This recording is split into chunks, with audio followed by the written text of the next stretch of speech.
Samantala, PBBM ininspeksyon ng ilang proyekto sa Pangasinan at namigay ng bigas sa Tarlac. Silipin sa report.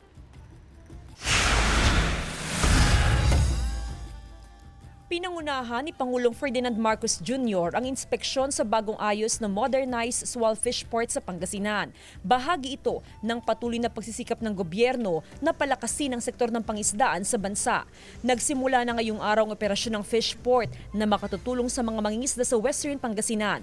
Lalo pat 60% ng bangus na dinadala sa NCR ay nanggagaling sa probinsya. Kung makikita mo yung building sa labas parang may hint na luma siya pero sa loob totally brand new yan at state of the art at this will be certified for EU and the US market in Middle East. So pwedeng ang capability nito ngayon from Sual pwede na mag-export any part of the world. Malaking tulong din ang pasilidad sa Food Security Initiative ng pamahalaan at mapabuti ang post-harvest system sa fishing industry. Magkaroon ng stable pricing, importante. That's why yung cold storage facility, the processing, laking tulong. Malaking tulong po ito sa mga kababayan natin. Hindi lang po dito sa bayan ng Sual, yung ibang kalapit po na bayan, pwede rin po nilang dalhin yung mga isda po nila rito.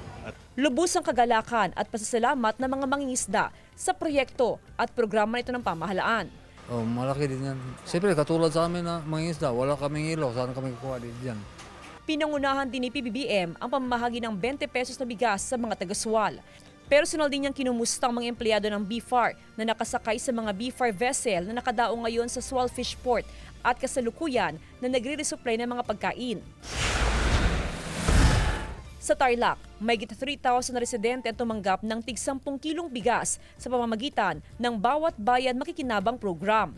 Tugon ito ng administrasyon upang matiyak na may sapat na pagkain ng bawat pamilyang Pilipino.